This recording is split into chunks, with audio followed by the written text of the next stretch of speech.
வடக்கு கிழக்கில் ஏற்பட்ட விருது யுத்தத்தில் வடக்கு கிழக்கில் ஏற்பட்ட மனித அவலங்கள், மனித மீறல் தொடர்பான படுகொலை தொடர்பான சம்பந்தப்பட்ட விடயத்தில் மிகவும் நீண்ட காலமாக பல முயற்சிகளை அது தொடர்பாக சர்வதேசத்தின் கவனத்தை ஈர்ப்பதற்காக பல கட்சிகள், தனிநபர்கள், ஸ்தாபனங்கள், பாதிக்கப்பட்டோர் பல நடவடிக்கை எடுத்து அந்த நடவடிக்கைக்கு அமைவாக, அந்த நடவடிக்கைக்கு பிரகாரமாக முள்ளிவாய்க்கால் இறுதி தினத்தன்று சர்வதேச மன்னிப்பு சபை செயலாளர் நாயகம் அவர்கள் அந்த உதியிடத்துக்கு வந்து அந்த நினைவு கூறலை நினைவேந்தது என்பது முதலாவது சர்வதேசத்தின் பால் கவனத்தை இந்த செயற்பாட்டாளர்களுக்கு முதற்கண் வெற்றியாகும். இந்த விடயத்திற்கு நாங்கள் அனைவருமாக சேர்ந்து நன்றிகளையும் வாழ்த்துக்களையும் தெரிவித்துக் கொள்கிறோம்.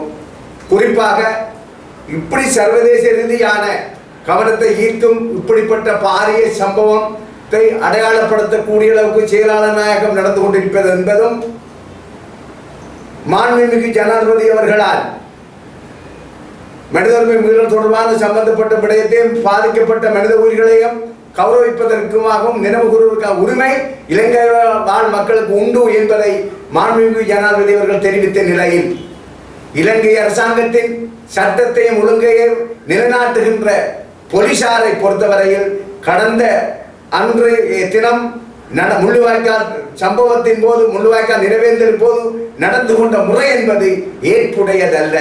எந்த மனித நாகரிகத்தையும் ஏற்றுக்கொண்டவர்கள் அவர்களுடைய செயல்பாடுகளை ஏற்றுக்கொள்ள முடியாது. எந்த மனித உரிமைகளையும் ஏற்றுக்கொண்டவர்கள் அவர்களுடைய இலங்கை அரசாங்கத்தின் போலீசாரின் நடவடிக்கையை ஏற்றுக்கொள்ள முடியாது. அப்படிப்பட்ட துயரமான சம்பவங்களை நாங்கள் வன்மையாக கண்டிக்கின்றோம். இதே போல எதிர்காலத்தில் அவர்கள் நடந்து கொள்ளாமல் இருப்பதற்கான செயல் திட்டத்தை மாண்புமிகு ஜனாதிபதி அவர்கள் மேற்கொள்ள வேண்டும் என நாங்கள் வினயமாக கேட்டுக்கொள்கின்றோம். இன்றைய சூழலில் குறிப்பாக பலதரப்பட்ட செயற்பாடுகள், பலதரப்பட்ட நடவடிக்கைகள், ஜனாதிபதி வேட்பாளர், பொது வேட்பாளர் தொடர்பாக பல கருத்துக்கள் வடக்கு கிழக்கில் உலாவி வருகின்றன. மீண்டும் மீண்டும் மிகவும் அழுத்தமாக நாங்கள் கூறிக்கொள்ள விரும்புகின்றோம். 4 தசாப்தங்களுக்கு மேலாக வடக்கு கிழக்கில் தமிழர்களுக்காக இருந்த ஜனநாயக உரிமை என்பது ஒரு தனி மனித சுதந்திரம், வாக்களிக்கும் உரிமையாகும். ஒரு தனி மனிதன் ஒருவன் தனக்கான உரிமைகளை வாக்களிப்பினூடாக அளித்து ஒருவனை வெற்றி பெற வைப்பதற்கும் தோல்வியடைய வைப்பதற்கும் அவனுக்குரிய சிறப்புரிமையை எந்த மனிதர்களாலும் மறுத்துவிட முடியாது.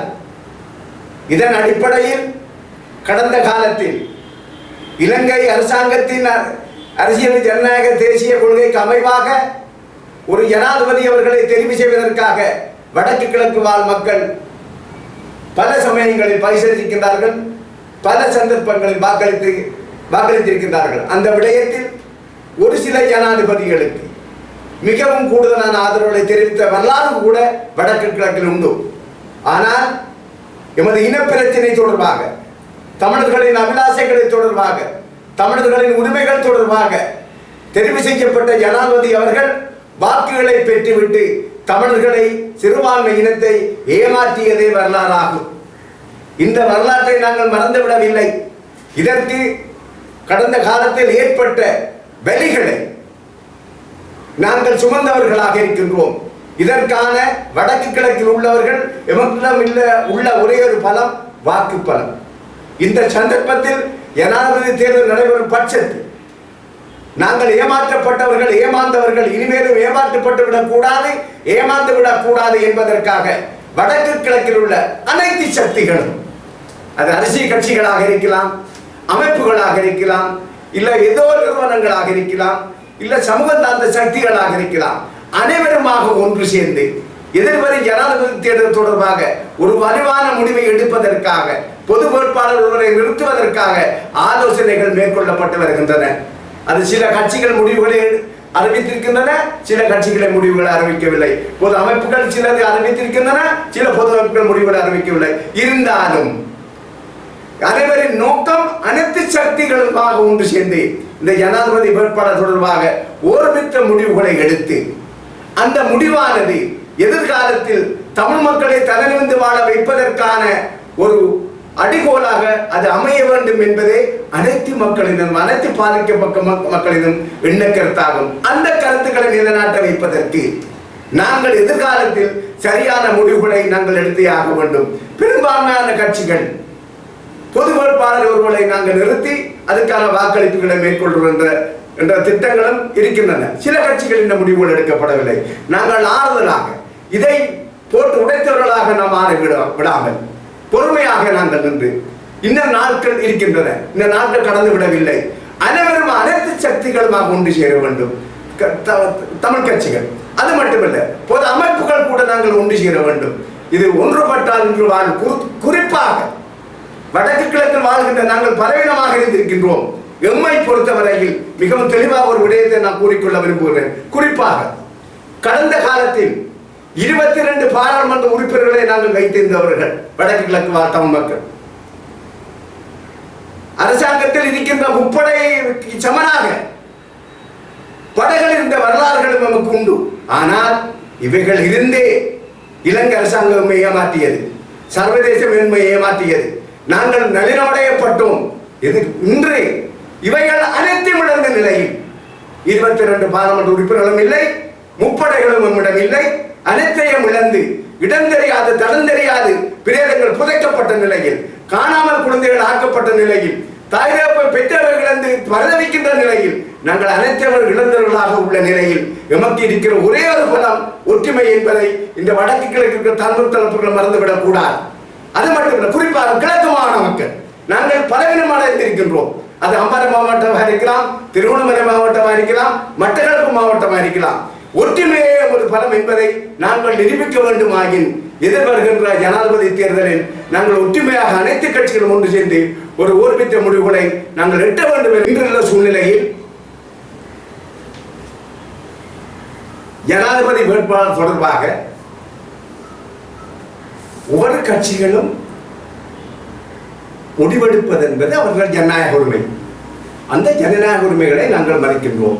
ஆனால் அந்த ஜனநாயக உரிமை என்பது எந்த அளவுக்கு வடக்கு கிழக்கில் உள்ள தமிழர்களின் பலத்தை பாதுகாக்கும்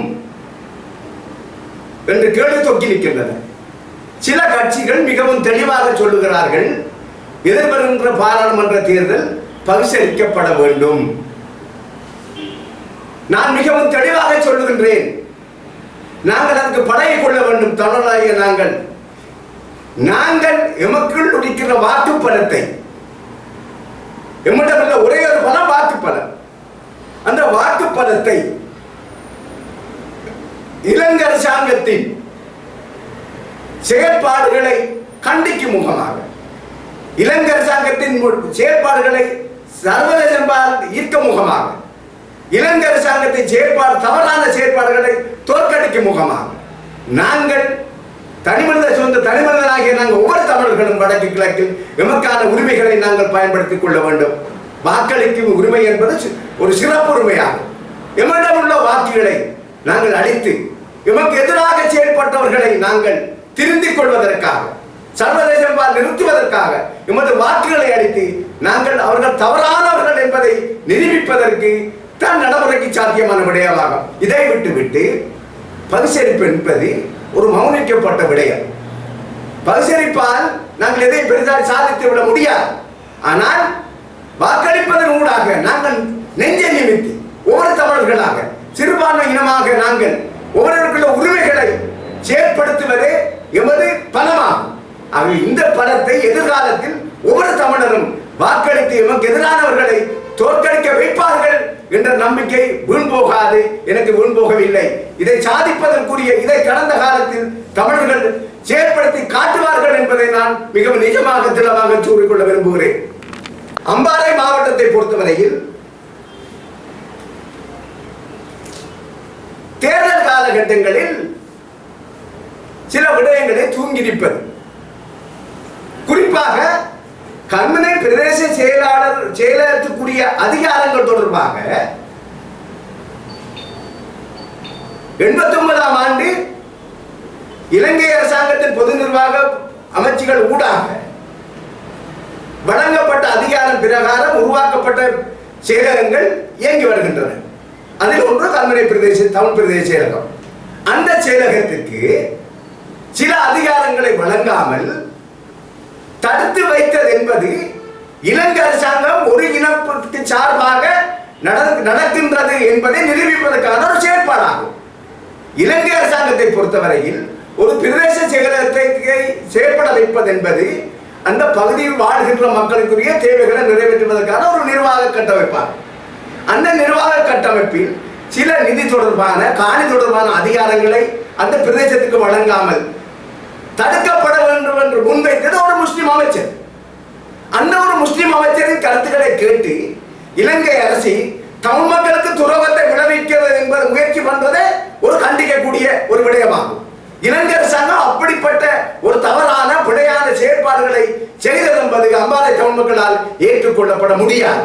இதை இந்த இலங்கை அரசாங்கம் தமிழ் மக்களுக்கு எதிராக ஒரு மேற்கொள்ளப்படுகின்ற அது மிகவும் மோசமான ஒரு நயவஞ்சகத்தனமான ஒரு விரோதமான செயற்பாடாகவே நாங்கள் கருதுகின்றோம். ஆனால் ஒரு இனத்தை சார்ந்த ஒருவர் ஒரு சமூகத்துக்கு எதிராக ஒரு அரசியல் நிர்வாகத்தை பயன்படுத்துகிறார்கள் என்றால் அதை கேட்டு செயற்படுத்துவது எந்த அளவுக்கு நளினமான எந்த அளவுக்கு பலவீனமான அரசு என்பதை எட்டி நிற்கின்றது. ஆனால் இப்படிப்பட்ட இலங்கை அரசாங்கத்தின் தவறான நிர்வாக கட்டமைப்பு செயற்பாடை சர்வதேசம் மீது வெட்க தலைகுனிக்க வேண்டிய பொறுப்பு இலங்கை அரசாங்கத்துக்கு இருக்கின்றன. இந்த சந்தர்ப்பத்தில் தேர்தல் நடக்கப் போகின்றன.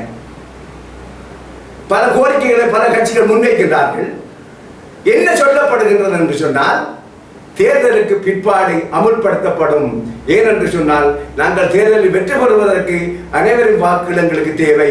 நீங்கள் இந்த கோரிக்கையை முன்வைத்திருக்கிறீர்கள், இது சரியானவை, இதை நாங்கள் நடைமுறைப்படுத்துகின்றோம் என்று சொல்வது தமிழர்களை அம்பாறை மாவட்ட தமிழர்களை மீண்டும் ஏமாற்றப்படுத்தக்கூடிய செயற்பாடாகும். ஆகவே தேர்தலுக்கு முன்னாடி தேர்தலுக்கு முதல் இது தொடர்பான கல்முனை பிரதேச தொடர்பான அதிகாரங்கள் அமல்படுத்துவதற்கான உத்தரவை நான் கேட்கிறேன். இலங்கைக்கு மாண்புமிகு ஜனாதிபதி ரணில் விக்ரமசிங்கவை தவிர வேறான ஜனாதிபதி இருக்கின்றதோ?